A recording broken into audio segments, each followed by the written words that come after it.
काल गडिंग्लज येथे उभाटा शिवसेनेतर्फे जिल्ह्याचे पालकमंत्री व आरोग्यमंत्री यांच्या विरोधात आंदोलन केले होते आणि त्यात अनेक आरोप केले होते, ज्यात पालकमंत्र्यांना तुम्ही गडिंग्लजमध्ये पाहिलंत का, तसेच त्यांच्या कार्यावर देखील प्रश्नचिन्ह उभे केलेले।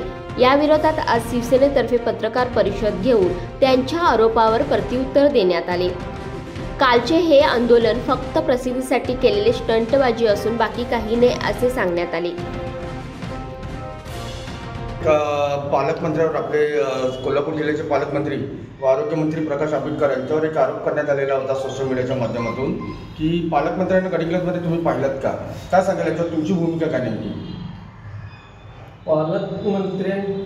मंत्र्यांना पाहिलं का असं विचारणाऱ्या लोकांना मला विचारायचं आहे की पहिल्यांदा त्यांची ज्यावेळी सत्ता होती त्यावेळी त्यांचे जे पालकमंत्री होते ते कधी 2.5 वर्षात इकडे फिरकलेच नाही।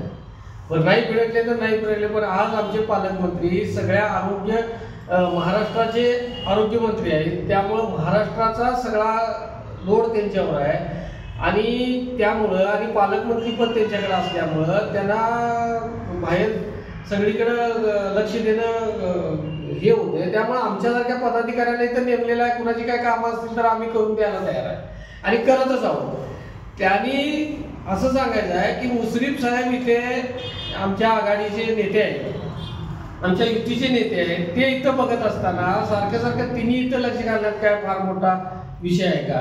आणि तिने सांगितलं की 100 कोटला असं होतं, 100 कोटचा विषय असा आहे की 100 कोटला आता एवढं महाराष्ट्रात नंबर 1चं हे मिळालं, ते कुणामुळे मिळालं? आमच्या पालकमंत्र्यांनी आरोग्यमंत्र्यांनी चांगलं काम केल्यामुळे ते नंबर मिळाला ना, आणि सर्व कर्मचारी असतील किंवा इथले पदाधिकारी असतील त्या सगळ्यांनी काम केल्यामुळे ते मिळालेलं आहे। त्यामुळे पालकमंत्र्यांनी इथं येऊनच काम करायला पाहिजे असा काही विषय नाही आहे। त्यामुळे त्यांना आम्ही सांगितलं की इकडे येण्यापेक्षा तुम्ही महाराष्ट्राचं नेते आहे, महाराष्ट्राचं सगळं हे करण्याची गरज आहे। आणि इथं मुश्रीफ साहेब एवढं चांगलं काम करत असताना तिने एवढं पण हे करण्याची काय आम्हाला आवश्यकता वाटत नाही। मग या लोकांना वाटत असेल आता हिने सांगितले की ते भाजीपालावाले आणि ते शेतात काम करणाऱ्या लोकांना राजकारणाचा काय गंध असणार आहे? ज्या राजकारणी लोकांना विचारलं असतं हिने तर राजकारण्या लोकांनी सांगितलं असतं की पालकमंत्री यायला पाहिजे का नाही यायला पाहिजे किंवा काय व्हायला पाहिजे, पालकमंत्री यायला पाहिजे अशातला काय विषय नाही आहे। पालकमंत्र्यांनी इथं जे काम चाललंय पालकमंत्र्यांच्या मुळेच चालू आहे आणि कुठलं काम राहिलेलं आहे असं दाखवून द्यावं, हे काम राहिले म्हणून। यांना या विरोधकांना कामच राहिलेलं नाही काय म्हणून हे काहीतरी उठसूट आणि यांना आरोप करण्यासारखी जागाच राहिलेली नाही, त्यामुळे हे उठसूट आमच्यावर आरोप करत आहेत। म्हणजे पालकमंत्री आले नाहीत किंवा असं यांचं हे चालू आहे। आणि चॅनलवाल्यांनी पण या गोष्टींचं कुठंतरी भान ठेवलं पाहिजे की काय चाललंय आणि काय नाही। आणि तुम्ही चॅनलवाल्यांनी लोकांना प्रश्न विचारून त्यांना पाहिलं काय यांना पाहिलं काय ही काय योग्य पद्धत नाही आहे, याचा कुठेतरी विचार व्हायला पाहिजे आणि याचं कुठेतरी हे करण्याची गरज आहे। एकंदरीत तुमचं म्हणणं आहे की काल जो सोशल मीडियावर झाला तो एक टाईपचा स्टंट होता? हो, स्टंटच आहे, दुसरं काय। संजयदा, त्याच पद्धतीने या ठाकरे गटाच्या कार्यकर्त्यांनी हातात पोस्टर घेऊन बॅनरबाजी करत लोकांना प्रश्न विचारलेले आहेत, ही लोक नेमकी कोणती होती? हो, भाजीपाला विकणारी लोक आणि बाजारला आलेली रविवारी कधी गडिंग्लजला येत नाही त्या लोकांना विचारून तुम्ही काय सांगणार? त्यांना काय माहित असणार आहे राजकारणाबद्दल? पालकमंत्री कोण? अहो, त्यांना विचारलं तर आता मोदी कोण म्हटलं तर ते ओळखू शकणार नाही, अशी लोक आहेत ती। त्यांना तुम्ही विचारताय पालकमंत्री कोण, मग ह्यांचे जिल्हा प्रमुख कोण, ह्यांचे नेते कोण विचारलं तर त्यांना सांगता येणार आहे का? हा संजयदा, प्रश्न तसा नाही, असा आहे की त्यांनी अजून एक हे केलं, पालकमंत्री फक्त कागल मतदारसंघात याला घाबरतात असा अजून एक आरोप केला।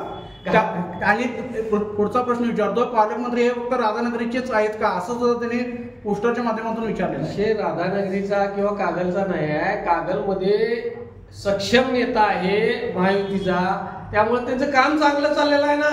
विनाकारण ते इथं वेळ घालवण्यापेक्षा ऑल महाराष्ट्राची जबाबदारी असल्यामुळं त्यांना ऑल महाराष्ट्रात फिरावं लागतंय।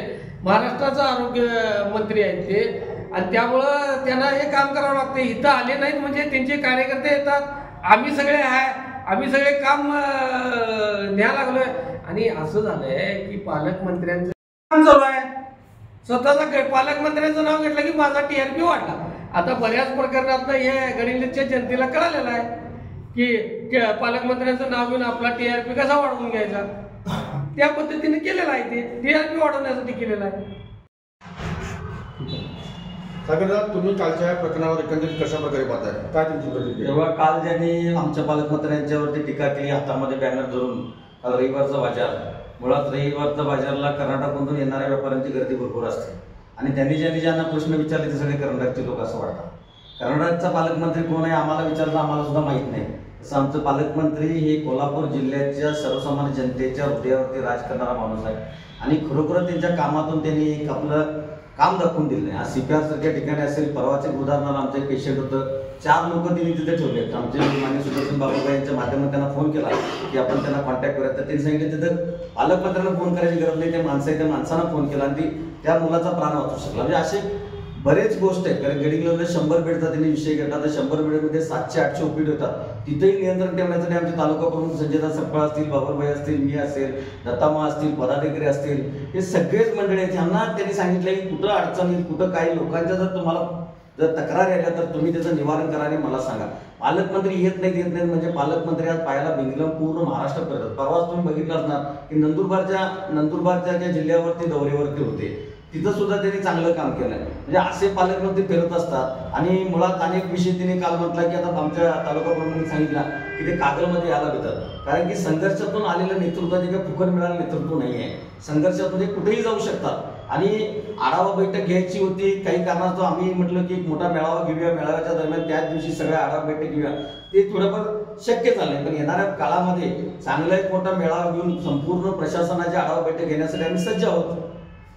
काय गेलं तर रविवारच्या आठवडे बाजारात आलेल्या लोकांना येणे वेटीस धरल्यासारखा प्रकार झाला. नेमकं काय 100% काय झाले, त्यांचं अस्तित्व संपलेलं आहे. कारण की ते जे अफजल खान फॅन क्लब असा त्यांचा पक्ष आहे, त्यांच्या पक्षाला नाव सुद्धा नाही, काही सुद्धा नाही. कारण की आमच्या पक्षाला नाव आहे शिवसेना आहे, आमचं काम चांगलं आहे. महाराष्ट्रामध्ये तालुक्यामध्ये त्यांना काम करण्यासारखं उरलेलंच काय नाही आहे. म्हणजे पालकमंत्र्यांचं, आता दादानी सांगितलं संयुजानी, पालकमंत्र्यांचं नाव घ्यायचं आणि आपल्याला वावा मिळवून घ्यायचं, म्हणजे त्यांचा बोलतच आणि वेगळा आहे. एक वडापावरती काम करणारे कार्यकर्ते आहेत असं मला वाटतं. कारण की एक वडापाव दिला की कुणावर तरी बोलायचं, बॅनर तयार करायचं आणि तालुक्यात बाजारात घेऊन फिरायचं, अशी त्यांना प्रसिद्धी मिळवण्याची हवास आहे. आता त्यांनी गडिंग्लजचा विकासाचा प्रश्न उद्भव केला तर मागच्या 5 वर्षात बघा की माननीय संजय मंडलिक दादा यांच्या माध्यमातून हजारो कोटी रुपये गडिंग्लजला मिळाले. त्याचबरोबर नियोजन कार्यक्रम मंडळाचे अध्यक्ष माननीय राजेशदादा क्षीरसागर यांच्या माध्यमातून सुद्धा आम्ही निधी दिलाय.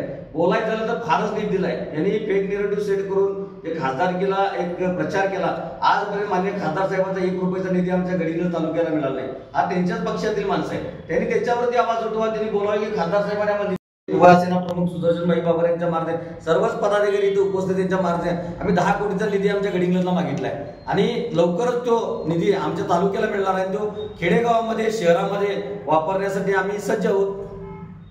गडिंगमध्ये पाहिलं का, इथं कुणाला बघितलं का, अशा प्रकारे लोकांना विचारत होते. आणि गडिंग्लज उपजिल्हा रुग्णालय या ठिकाणी तासनतास पेशंट उभे असतात, त्या तिकडे पालकमंत्री लक्ष देणे असा आरोप केला आहे. परंतु आम्हाला या माध्यमातून त्यांना सांगायचं आहे की 100 हॉस्पिटलमध्ये इतक्या चांगल्या सुविधा आहेत. कोल्हापूर हे आपले गडिंग्लजचे उपजिल्हा अधीक्षक खोत साहेब, तसेच स्त्रीरोग तज्ञ जीवन पाटील यांनी चांगल्या पद्धतीने काम केल्याने या ठिकाणी महाराष्ट्र राज्यामध्ये ह्या उपजिल्हा रुग्णालयाची 1 नंबर येऊन पुरस्कार दिला आहे.